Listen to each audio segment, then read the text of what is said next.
তলহা ইবনে বারা, শুধু তুমি আমাকে ভালোবাসো বিষয়টা এরকম না।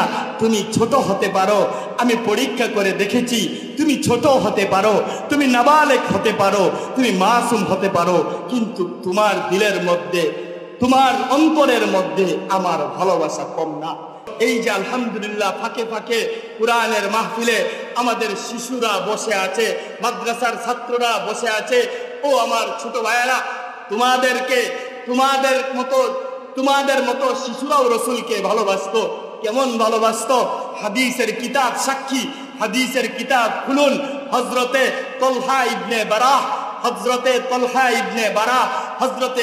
ইবনে বারা ছোট্ট একজন রসুলের সাহাবী, একদিন রসুলের কাছে উপস্থিত। রসুল ডাক দিয়ে বলতেছে, তলহা তুমি কি আমাকে, রসুল ডাক দিয়ে তলহাকে বলতেছে, তলহা তুমি কি আমাকে ভালোবাসো? ওই শিশু ডাক দিয়ে বলতেছে, ইয়া রাসূলুল্লাহ, হ্যাঁ আমি আপনাকে ভালোবাসি। সুবহানাল্লাহ। রসুল বললেন যে বাচ্চা মানুষের কথা আমরা যেরকম ভাবে বাচ্চাদের কথা উড়াইয়া দিই, যে না বাচ্চাদের কথা এটার আর কর্তব্য আছে। রসুল মনে করলেন যে কেমন ভালোবাসে, আসলে একটু দেখি। এবার আল্লাহর নবী সরকারে তো আলম নবী হযরতে তলহা ইবনে বারাকে ডাক দিয়ে বলল, হে তলহা, তুমি যদি আমাকে ভালোবাসো আমি একটা আদেশ দিব, তুমি সেই আদেশ পালন করতে পারবে?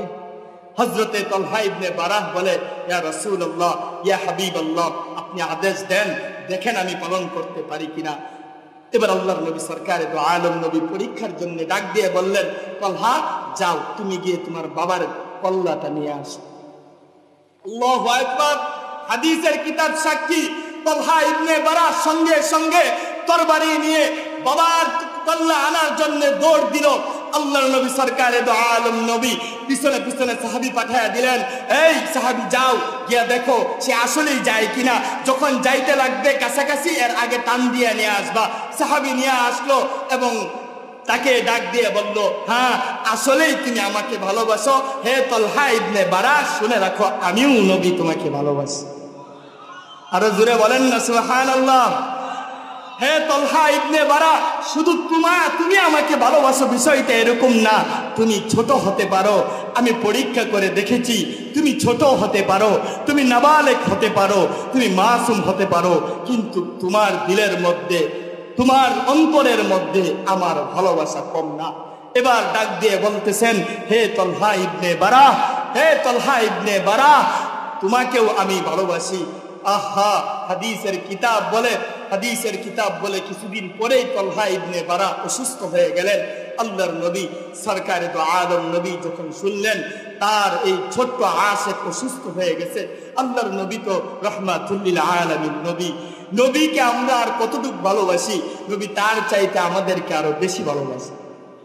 আমরা আর রসুলকে কতটুকু ভালোবাসি, আমরা রসুলকে আর কতটুকু মহব্বত করি, তার চাইতে হাজার না লক্ষ কোটি গুণ বেশি রসুল আমাদেরকে ভালোবাসেন।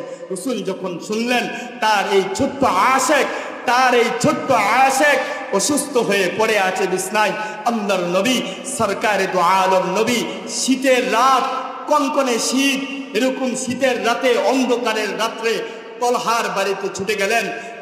তলহার বাড়িতে গিয়ে তলহাকে ডাক দিয়ে বললেন, হে তলহা, তোমার এখন কেমন লাগতেছে?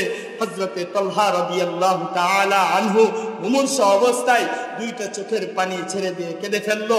আল্লাহর নবী সরকারে দু আলম নবী পরিবারের লোকদেরকে ডাক দিয়ে বললেন, আমার তলহা দুনিয়াতে বেশি দিন থাকবে, আমার তলহা, আমার এই ছোট্ট আশেক হয়তো আর দুনিয়াতে বেশি দিন থাকবে না। তোমরা যখনই তার ইন্তেকাল হবে আমি নবীকে নিয়ে আসবা। আমি নবী নিজ হাতে তাকে গোসল করাবো, আমি নবী নিজে তার জানাজার নামাজ পড়াবো, আমি নবী নিজে তাকে কবরস্থ করব। আল্লাহর নবী সরকারে দু আলম নবী এই কথা বলে তলহা ইবনে বারার বাড়ি থেকে কিছুদূর যাওয়া মাত্রই এরকম সময় হযরতে তলহা ইবনে বারা বাবা মাকে ডাক দিয়ে বলতেছে, বাবা, মা, রাসূলুল্লাহ সাল্লাল্লাহু আলাইহি ওয়াসাল্লাম দেখলাম আপনাদের কানে কানে কি জানি বলল, কি বলছে? আপনাদের কানে কানে শুনলাম রাসূলুল্লাহ সাল্লাল্লাহু আলাইহি ওয়াসাল্লাম কি যেন বলেছে, কি বলেছিল?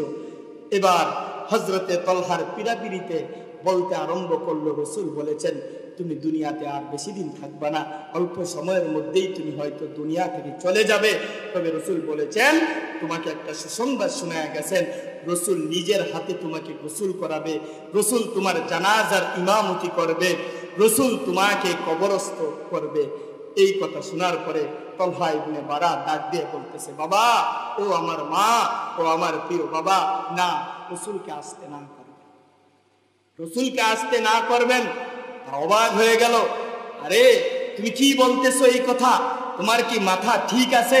ছোট্ট মানুষ, আমরা তো ছোট্ট মানুষ।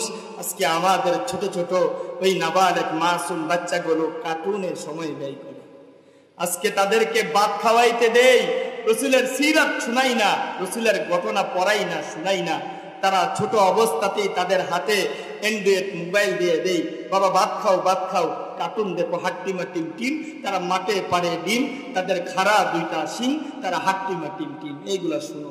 আমরা তো এইগুলাতে দিয়ে দিই। কিন্তু আল্লাহু আকবার, হযরতে তলহা ইবনে বারা ডাক দিয়ে বলতেছে, বাবা, ও আমার প্রিয় বাবা, ও আমার প্রিয় মা, রসুলকে আসতে না করবেন, রসুলকে আসতে না করবেন। তারা ডাক দিয়ে বলতেছে, কেন? এত সুন্দর একটি বিষয়, তোমার চাইতে আর সৌভাগ্যবান কে যে রসুল নিজেই তোমাকে গোসল করাবে, রসুল তোমাকে জানাজার ইমামতি করবে, তোমাকে রসুল নিজের হাতে কবরস্থ করবে, তারপরে তুমি আসতে না করতেছো কেন? আল্লাহু আকবার। তলহা ইবনে বারা ইতিহাসের পাতায় এখনো স্বর্ণ অক্ষরে লিখিত, হাদিসের কিতাব পড়লেই দেখা যায় তলহা ইবনে বারা ডাক দিয়ে বলতেছে, আমি জানি আমার প্রাণের নবী আমার মৃত্যুর সংবাদ যখনই শুনবে তখনই দৌড়ে আমার বাড়িতে চলে আসবে। তবে আমার ভয় হয়, আমার চিন্তা হয়, আমার বাড়িতে আসতে তো এক কাফেরের বাড়ি, যেই কাফের রসুলকে অনেক বেশি কষ্ট দেয়। আমার নবী, আমার প্রাণের নবী, আমার মৃত্যু যদি রাত্রে হয় বা যেই সময় হইল, ওই সময় যদি ওই কাফের রাস্তার মধ্যে আমার রসুলের উপর আক্রমণ করে, তাহলে আমি তলহা মৃত্যুবরণ করেও আমি শান্তি পাবো না। আমি তলহা মৃত্যুবরণ করেও আমি তলহা শান্তি পাবো না। ও আমার নাবালেগ মাসুম বাচ্চা, ও আমার নাবালেগ মাসুম ভাইরা, তোমরাও আজকের এই মাহফিলে এসেছো, রসুলের ভালোবাসা তোমাদের দিলের মধ্যেও রাখতে হবে। আলহামদুলিল্লাহ, মাদ্রাসার ছাত্ররাও এসেছে, তাদের দিলের মধ্যেও রসুলের ভালোবাসা থাকতে হবে।